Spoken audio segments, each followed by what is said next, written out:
Assalamualaikum warahmatullahi wabarakatuh. Balik lagi bersama saya Anandita di channel Trigona Software. Oke teman-teman, nah hari ini kita akan membahas podcast tentang hal yang baru nih, yaitu adalah tentang 5 fitur terbaik yang harus dimiliki oleh setiap toko. Pastinya kan teman-teman semua ini lagi banyak PR nih pastinya ya. Ini udah masuk ke pertengahan bulan. Nah, di sini teman-teman pasti banyak PR nih untuk menentukan bagaimana sih membuat laporan, persediaan, penjualan, terus laba rugi. Nah, itu pasti teman-teman lagi banyak PR tuh di situ ya. Nah, jadi teman-teman pasti kan untuk mencari program kasir itu kan nggak mudah nih teman-teman ya. Karena pasti perlu banyak pertimbangan nih, mau milih yang mana yang sesuai sama kebutuhan. Nah, untuk lebih mengerucut lagi nih, biar teman-teman mudah nih untuk memilih program kasir terbaik untuk tokonya. Nah, kita akan mengidentifikasi 5 fitur terbaik apa aja sih yang harus teman-teman miliki di toko masing-masing ya. Jadi nanti lebih mudah lagi nih untuk bisa menggunakan program kasirnya. Nah, oke. Hari ini aku langsung nih ditemenin sama konsultan kita. Ya, ini nanti kita akan membahas tentang 5 fitur terbaik itu ya. Nah, langsung aja saya kenalkan, ini dia Pak Aziz. Halo, selamat siang Pak Aziz. Selamat siang. Nah, ya Pak Aziz, jadi kan gini Pak Aziz, banyak banget nih yang nanya sama kita karena bagi banyak PR banget nih, karena ini kan udah mau akhir bulan ya. Pastinya tuh ada yang butuh laporan ya, laporan neraca laba rugi apalagi tuh. Nah, di sini boleh dong dikasih tips 5 apa aja sih nih fitur yang harus dimiliki dari setiap toko nih. Oh ya, baik Mbak Dita. Jadi untuk aplikasi yang digunakan untuk toko itu kurang lebih ada 5 poin yang harus ada, ya. Jadi harus ada itu ya. Oke, apa aja yang tuh? pertama itu adalah fitur laporan dan analisis penjualan. Jadi dengan fitur laporan dan analisis itu untuk mengetahui dan menganalisis data penjualan toko secara akurat. Jadi tidak hanya melacak secara otomatis produk mana yang laku, tapi juga sampai profitnya. Itu juga nanti untuk mengambil keputusan ke depan toko itu mau dibawa ke arah mana sih dengan melihat hasil dari profit itu. Itu yang pertama, jadi fitur laporan. Betul. Yang kedua adalah manajemen pelanggan. Jadi nanti kita bisa tahu riwayat penjualan per pelanggan, dan dari situ nanti kita bisa pasang strategi nih, misalnya nanti ada reward untuk pelanggan itu, misalnya pelanggan A belanja ke kita berapa, kemudian kita mau kasih reward apa. Itu nanti akan meningkatkan loyalitas si pelanggan yang otomatis nanti bisa menaikkan omset kita. Itu seperti itu. Kemudian yang ketiga adalah manajemen inventory. Nah, jadi dari manajemen inventory itu kita bisa mengelola stok kita itu ada berapa. Betul. Nanti kita bisa juga tahu barang itu sudah keluar masuk kemana saja, stoknya tinggal berapa, sama barang yang laku, barang yang tidak laku, karena banyak sekali business owner itu nggak aware tentang itu. Kelihatannya omsetnya besar, tapi ternyata pas dilihat inventory-nya ternyata stoknya banyak juga. Betul. Jadi kalau harus diimbangi juga dengan stok inventory itu keluar masuknya berapa, itu juga harus kita tracking.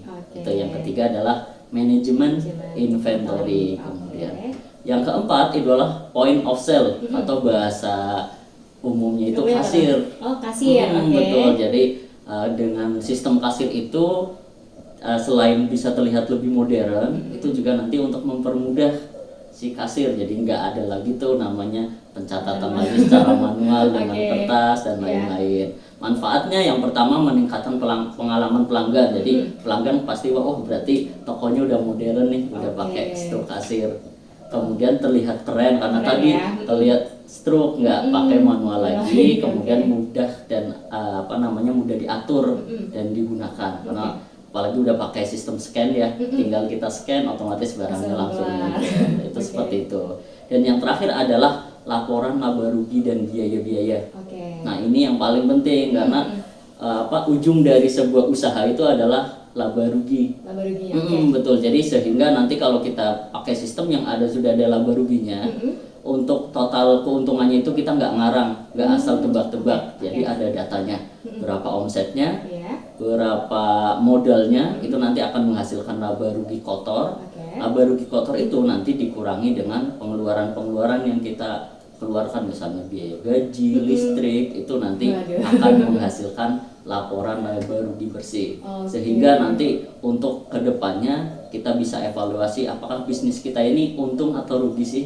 Itu jadi seperti itu. Udah juga buat misalkan buka cabang itu udah enak ya Mas betul, ya. Itu poin yang kelima yaitu laporan laba ruginya. Terus ada satu poin lagi Mbak Dita, satu tambahan. Jadi tadi kan 5 jadi 5 plus 1. Nah, yang terakhir yang enggak kalah penting adalah layanan support pembelian program itu. Nah, itu penting banget sih. Karena banyak sekali yang programnya itu memang canggih, keren dan sebagainya, tapi tidak ada layanan after sales. Jadinya misalnya kita menemui kendala, trouble error dan lain-lain, kita bingung kita mau konsul kemana gitu seperti itu. Jadi itu layanan after sales atau after supportnya juga harus ada. Ada ya, itu harus dipastikan ya. Betul, jadi 5 plus 1. 5 plus 1.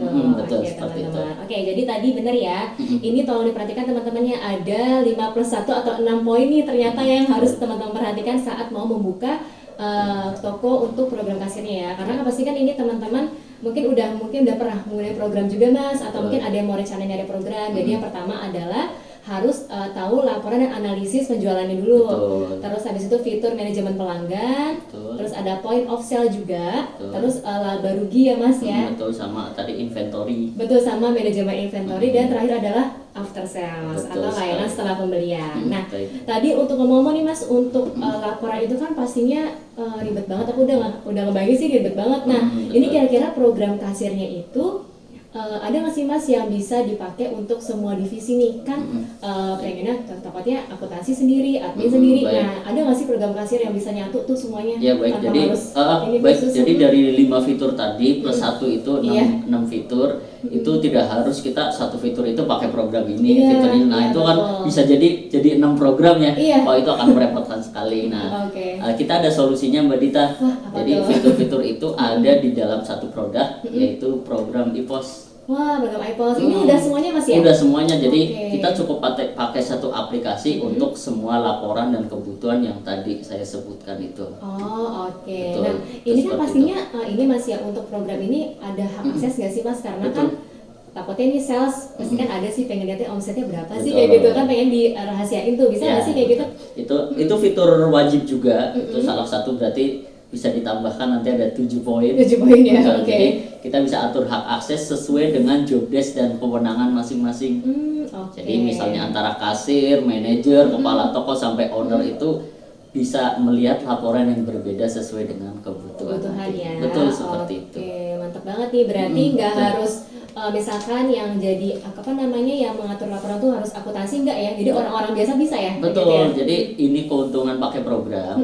Orang biasa bisa membuat laporan keuangan. Wah, betul. Kalau kita pikirnya kan orang biasa itu kalau mau pakai bikin laporan keuangan itu kan harus pakai konsultan keuangan dan lain-lain, harus sekolah akuntansi yang bisa sampai 2-4 tahun kuliah dan sebagainya. Nah, dengan program ini si business owner maupun timnya itu tinggal input di pos masing-masing, kasir di bagian kasir, gudang untuk stok, kemudian ada bagian accounting jika memang ada. Kalaupun tidak ada, cukup ada admin yang input misalnya hanya biaya-biaya operasional, itu nanti akan menghasilkan laporan keuangan, neraca dan laba rugi. Itu seperti itu. Siap. Berarti buat yang baru mau bisnis ini ya, mau buka bisnis program kasir, misalkan baru owner doang nih, bisa lo pakai ini. Jadi udah langsung mencakup semuanya, jadi owner bisa belajar otodidak kali Mas ya. Iya, betul. Oke, siap, mantap sekali. Oke teman-teman, nah ini tadi keuntungannya kalau teman-teman mau pilih program kasir, itu di kita sudah ada lengkap semua ya untuk fitur-fiturnya. Jadi bisa untuk admin, bisa untuk gudang, bisa accounting, mungkin juga untuk sales itu juga bisa teman-teman. Oke, siap-siap Mas Aziz. Nah, Mas juga mau nanya dong, untuk yang tadi point of sale ya, yang untuk itu bisa nggak sih misalkan kita buat ada promosi nih? Itu di point of sale tadi atau gimana Mas? Iya, jadi di fitur point of sale itu ada fitur yang namanya periode promosi.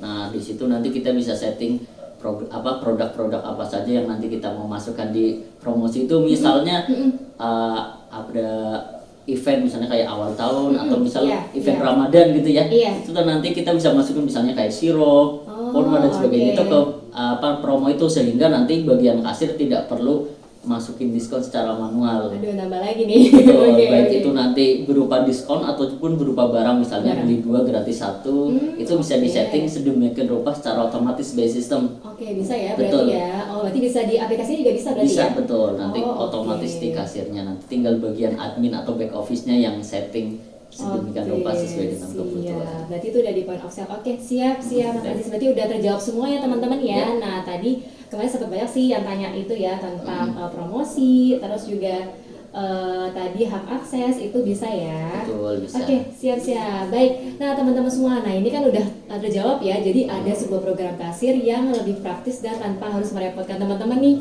untuk akses setiap bulannya, bahkan nanti setiap tahunnya ya Mas Aziz ya. Betul. Oke, kalau gitu misalkan teman-teman semua berkenan nih untuk order program kasirnya, bisa langsung aja menghubungi bagian customer service kami di nomor 0812 9187 5248 atau bisa langsung ke email di info@tutiralku.com ya teman-teman ya. Nah, untuk teman-teman semua yang sekiranya podcast hari ini ada nih pertanyaan yang belum menjawab, bisa langsung aja chat di drop kolom komentar di bawah ini dan langsung aja nyalain loncengnya. Jadi nanti next kalau kita buat podcast selanjutnya udah langsung nih teman-teman langsung terlihat kalau kita lagi ada apa selanjutnya. Oke, kalau gitu nanti misalkan ada pertanyaan bisa langsung di drop kolom komentar ya teman-teman semua ya. Semoga bisa menjawab untuk podcast hari ini. Assalamualaikum warahmatullahi wabarakatuh.